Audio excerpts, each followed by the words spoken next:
I'm just thinking about like the process of somebody vetting an author to publish a book. Yeah. They read a script, right? Playing a board game? Same. Hey everyone, I'm Miranda. And I'm Michaela. Tonight we'll be talking about board game agents.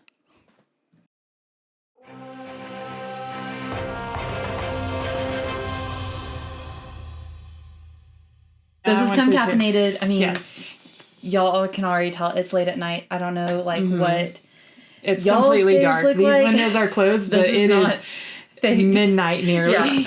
We are stay-at-home moms. Our freedom starts at 8 p.m. when our babies go to sleep. I'm like, and I'm not ready to end the day at that. And so, yes, I do have coffee starting at 8 o'clock at night. Sometimes I will get a cup at 10:30. It depends on what I've got going that night. Video editing, game design, social media management. Yeah. But yeah, we drink caffeine late. So if you're up late with us, tell us what you're drinking. And, right now I've got coffee and I usually drink it black, but it is pumpkin spice season and I am basic, so I do love me a good pumpkin spice. What I'm drinking tonight is actually a hibiscus tea, and this is one that I was kind of like turned on to. I know, fancy.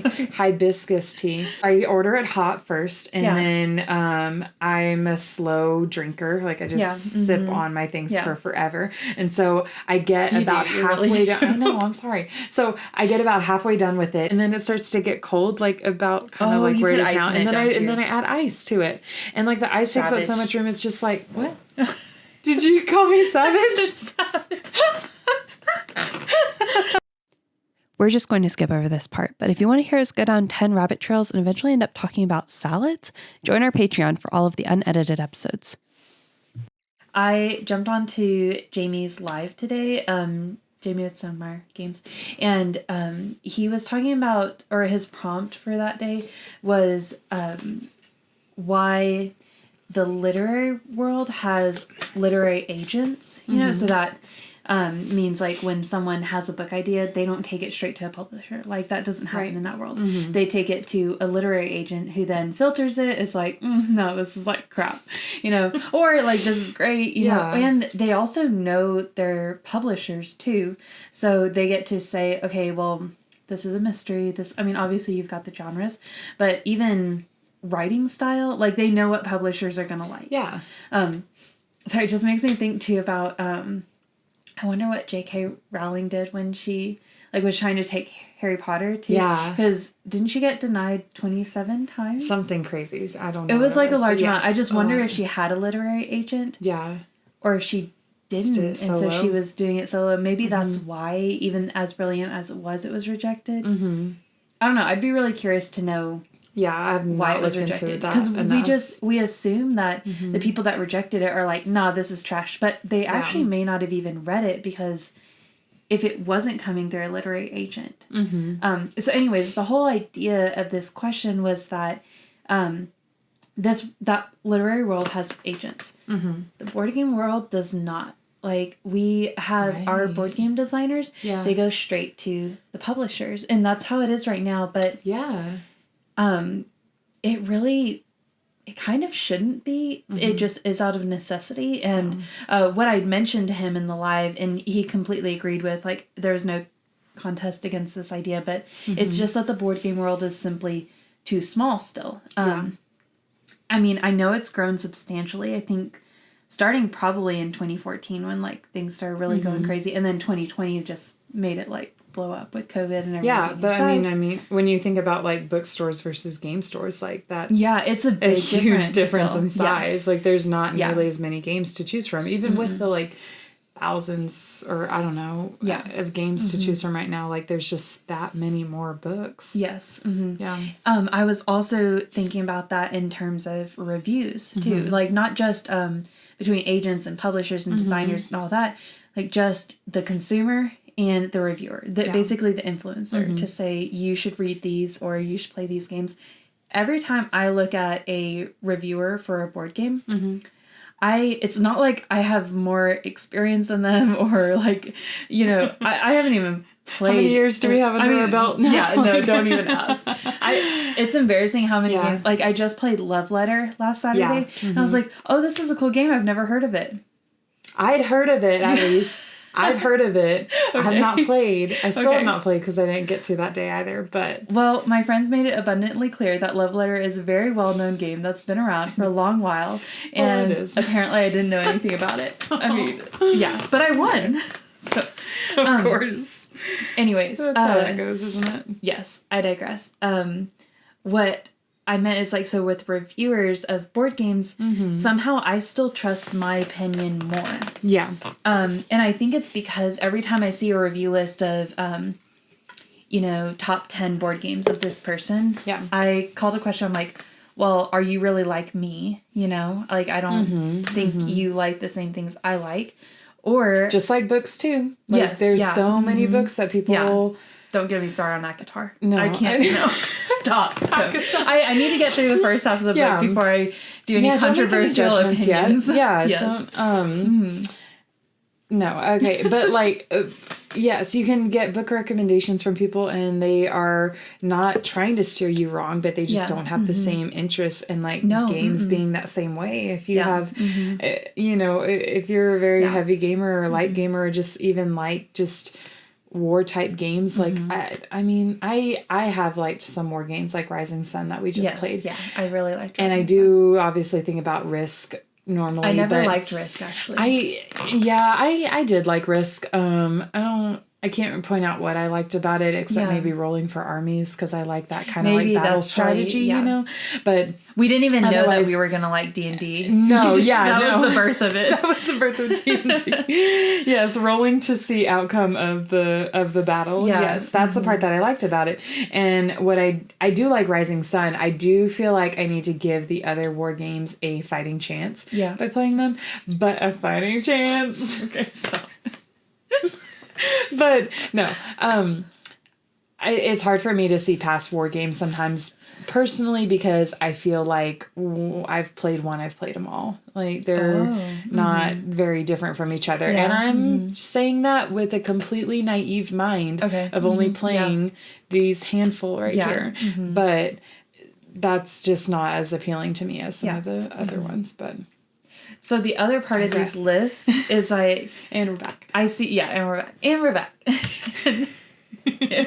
I see this list of 10 games, and unlike Love Letter, I do recognize a lot of the titles on it. And whether I've played it or not, I have formed an opinion about it before hearing their whole thing about why they think it's the best game or it's in slot number 7 on their list. So I'm already coming into it with an opinion. Yeah. Well, I feel like that's different than the literary world, because as many books as I've read, because I have read quite a few. I mean, I was much more of a reader in high school, and certainly middle school. Once college hit, it happened like most people do. You just read textbooks, and then you start work, and it's hard to get back into reading. Yeah.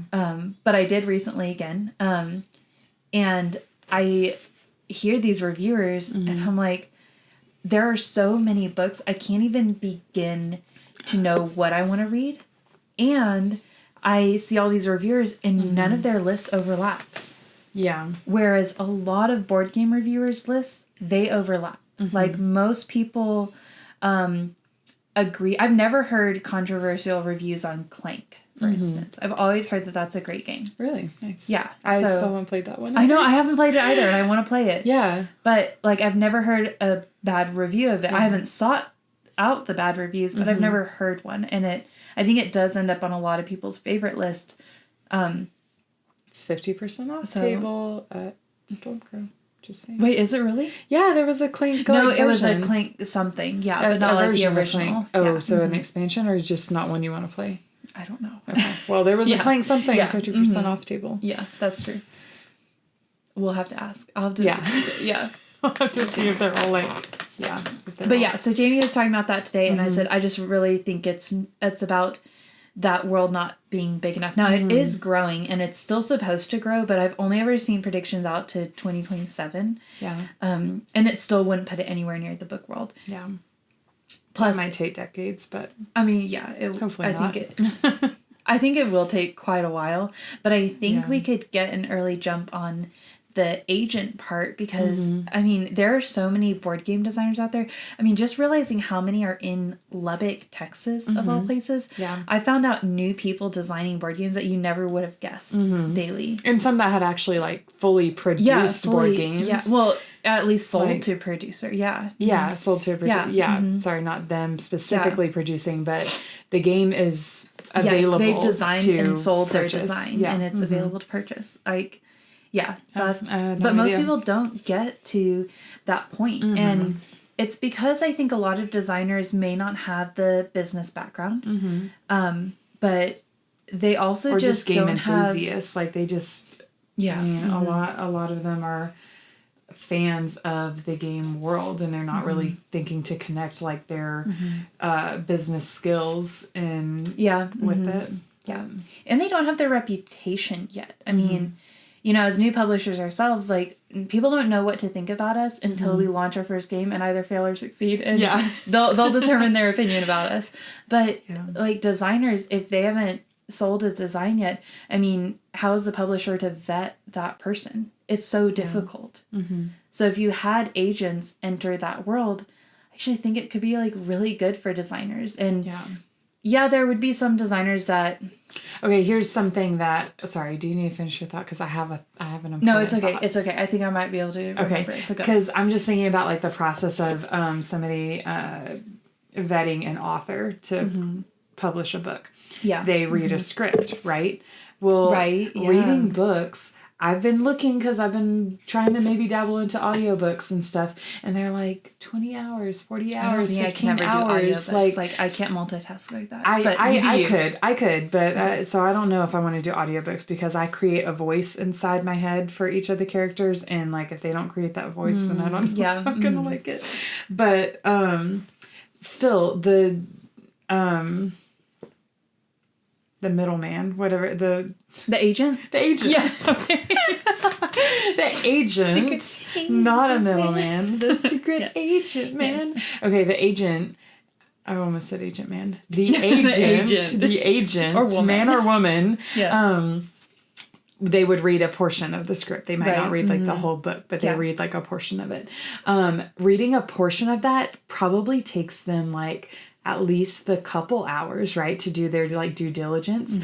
Playing a board game, same. Like it's just a couple hours. Like and thinking about like the time that people commit to reading books, like book enthusiasts that take this time to listening to an audiobook or playing or reading a book, and they spend hours doing this, and they're like, oh, but I don't have time to play a little game. It's like they're not that long. No. So it's I think it really is a world that people can like break into a little bit more, and they don't realize like it's not like it has to be your all-consuming hobby to be a gamer.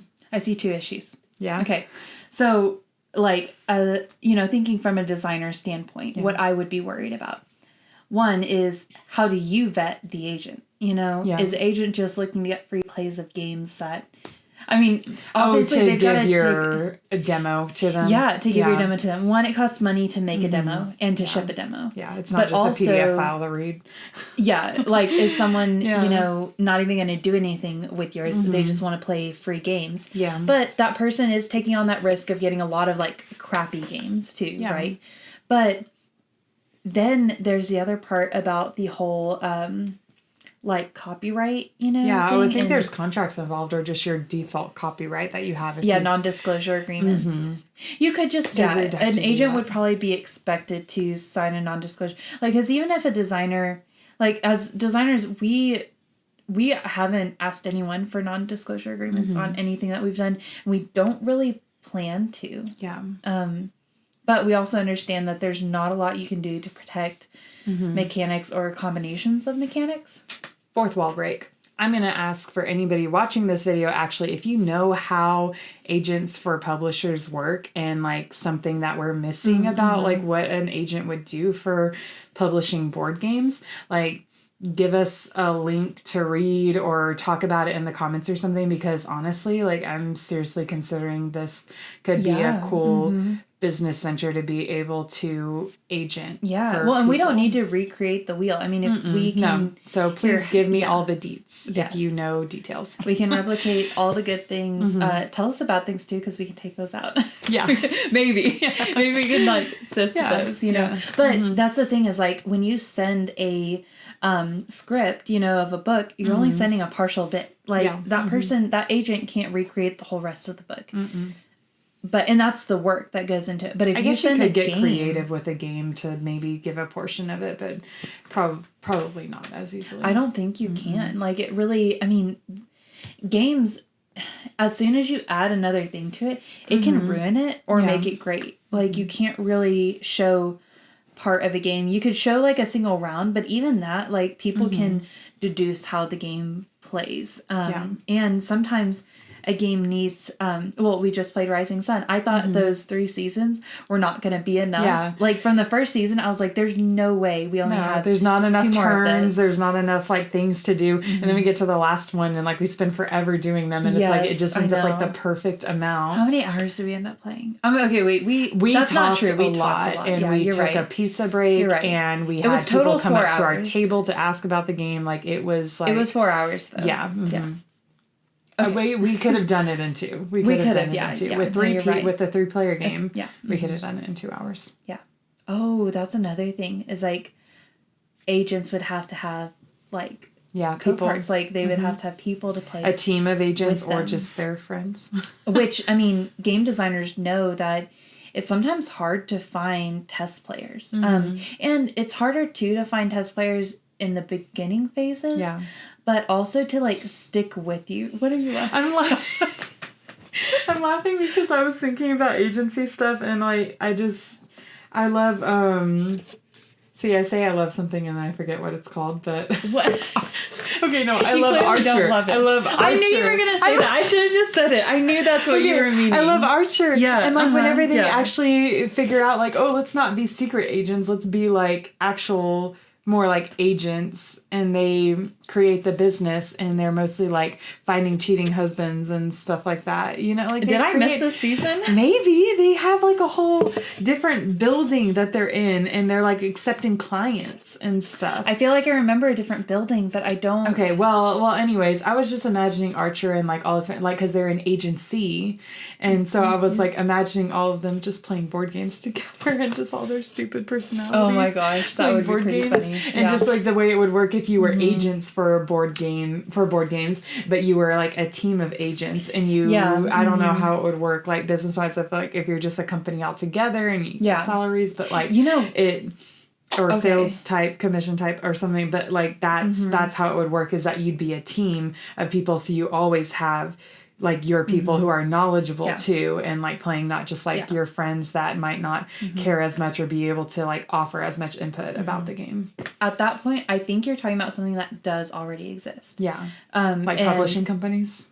Well, publishing companies, yeah, but even Asmodee, like they do a lot of things, but I remember reading that article semi-recently in the last couple of years where they now have stock in Exploding Kittens.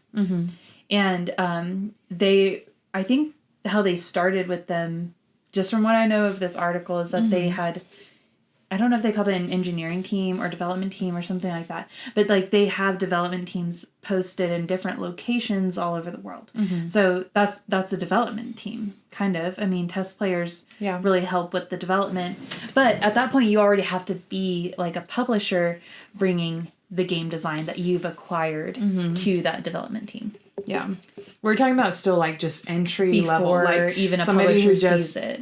decided like they have a 9 to 5. They just decided they wanted to kind of create a game and they really don't know like where to go from there. And so I wonder, someone that wants to enter this world and be a board game agent, either they have to have really good friends that they're just willing to buy them pizza to play board games with them, like, and possibly bad board games at that, or they have to like they'd somehow probably split be well profit. connected though, because like I mean think about like what you'd have to be an agent though. You're not gonna still be Joe Schmo off the street because like you need to have contacts with publishers. So you actually need to be like willing to like, do the work to figure that out and like learn that skill, or you need to already have the connections. So I do know some people that would already have those connections, and if they wanted to take that role, like they could step into that. So no, you do have to have like a little bit of groundwork anyway. So you'd probably already be enough into the gaming world that you would have like your friends you can ask to play, but. Okay. Or you can find great communities like ours. Yeah, that's true. Ours is a pretty great community. I'm surprised at how ready and like willing we've found test players. Oh yeah. Like that's been really cool. It shocked me not knowing like what we were going to be getting into, that we were able to actually find people willing to play a possibly broken game. Yeah. Well, and our next game's like severely broken. Yeah, it is. Yeah. But it's so fun. It's so fun in the way it's possibly broken that we don't actually know that it's broken. We don't know. I think we know one part of it that's really great, but the other part of it just needs some. It needs pizzazz. some tender love and care. Yeah. Yeah, I would agree. No, I thought about something else as far as the whole like agent thing too. And I lost my thought. I'm sorry. But it's something about like maybe it was reputation and bringing it to a publisher. Oh no, it was about like quality of board games coming out. Yeah.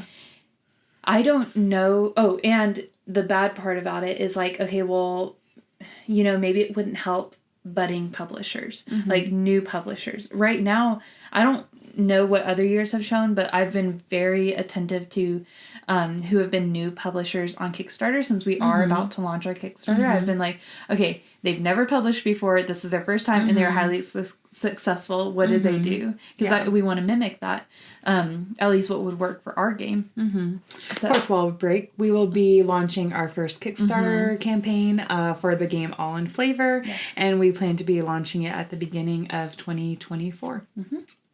Yeah, I'm excited about it. I'm honestly a little nervous about it, but I'm more excited than nervous, I think. Same.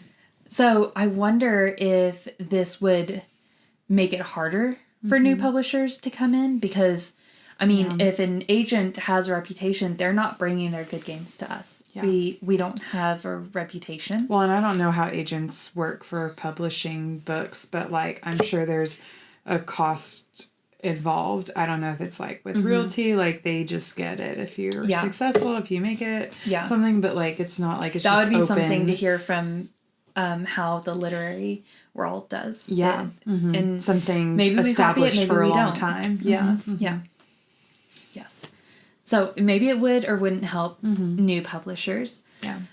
Maybe new publishers wouldn't work with agents. Maybe it's not like a, overnight switch. Agents are how you do things. And maybe sometimes you do just work straight designer to publisher. And that's what I was saying earlier is like, I think some designers would not like this change because they want to talk direct to the publisher. Yeah. Like sometimes, like if agents become common in this industry, now all of a sudden getting a publisher's contact info as a basic very designer, unattainable. It's right now you can find most people's contact through YouTube or their website. I mean, I know Stonemaier has a really good program for how they sort through game ideas, but they also have like a strict kind of setup in what they do. Like they're not gonna branch outside of their style that they're best at, which is honestly a smart decision. It is, yeah.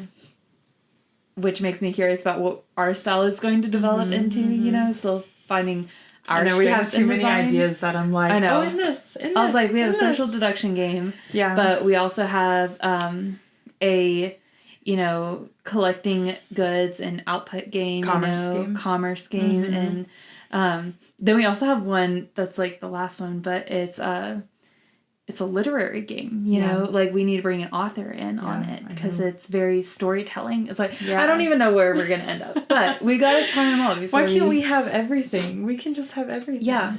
Yeah. What's that, The Greatest Showman song? They're like, and never enough. Yeah, that's never enough. Oh, yeah. I think about this. Yes. I will be satisfied. I would like to dabble. Yeah. No, I agree. At least until we find our strong suit, which. Yes. I think we will, but we could also be joined not by like type of game, but like by artwork style or That's just, true. Yeah. or just even something as simple as Yeah. like quality. If we have consistent good quality that people believe we have, And that happens by bringing in experts in on a mechanic. Like commerce is not our strength, but we have a already guy, know. Yeah, We already know someone. that's already designed Yeah. several games. Yeah, Mo's gonna be like instrumental in our design of You hear that, Mo? that game. Thank you. Yeah. Thank you ahead of time for all your Yes. work you're gonna help us with. Yeah. So, he doesn't know what he signed up for. No, he doesn't. He No, doesn't I think we're a little enthusiastic. Yeah. So yeah, I don't know if it's gonna be good or bad. If it's gonna like just help. Well, see, I say it's going to, like it's gonna happen. Like agents are gonna enter this industry. Well, I mean, if the business grows, if the industry grows, like how is it not gonna happen? Because that's the like thing there's is, right now, I don't want to like dumb them down to just middlemen because like they have a great purpose and they they're help. So I'm using this term middlemen, and I don't want to take any of like the negative connotation of it. Yeah. But like middlemen are created for so many different types of industry, and so I don't see how this can get large enough and not include the middlemen. It's no, you're right. Need Well, to. and that's what Dice Tower, I think was no Dice Tower or BGG. I think they've both come out with like things about like their limit in being able to review games. Yeah. Like when you can have a game on BGG, you like go through the channel of putting it on there, but you're not going to get a little bit. BGG rating. Yeah. That's the thing. You can get like games can be on there for years and never get a BGG rating because they're not going to be rated unless they hit like either, I don't know, like the publicity, then like, you know, It's based on public how many knowing about people it. play it, or it's not. It's just no, it's based. like the I hot or think it's not like list. BGG experts have to Okay. play it and like assign it because it's not Okay. the BGG rating cannot be affected by community. Even some of the like, But they decide to play a game based on what? I don't know. I don't know their criteria for choosing what to play, but Okay. I just know their rating system is like really strict because still no one has even broken into a 9. Yeah. Like not even talking about getting a perfect score out of 10, just not even in the 9s. I think it's 8 point. It might even be 8.7. It might be 8.8. I might be selling it a little short. Could be 8.9, but like it's not into the 9s at all. And it's brass, I think, holds the top position in it. I don't see anything beating it anytime soon. But even for something so uncontestedly like good as a game to not score above a 9 seems wild to me. But I mean, there's quality in their reviews, I suppose. And It's just like getting accreditations and awards for things. Yeah, It's a team that's been recognized to assign a ranking to something. yes, yeah. So, people, you know, rating these games, they would have to play, I think it was 19 games every day in order to just rate every game that gets published in a year. 19 games a day. 19 new cannot. games. You'd have to learn the rules. No, because Play each the one would game take probably an and hour, even review the it. short games. Yeah. There's no way. Yeah, that's what I'm saying. And it not didn't even used to be possible. that much output, honestly. Yeah. Like, it used to be less than that. Yeah. And that's what I'm saying. It's growing. Like, the industry is growing. Yeah. But I don't know what point it breaks into needing agents. Yeah. You know, and I do think it's going to be a trickle effect. I think some people use agents and then some people won't use agents at all. Yeah. So that's how I think it's going. But I think they ultimately would be a good choice for the industry. But I'd be curious to see how it goes. Still, the middleman, whatever the agent? The agent. Yeah. The agent. Secret Not a agent, middleman. The secret agent, man. Yes. Okay, the agent. I almost said agent man. The agent.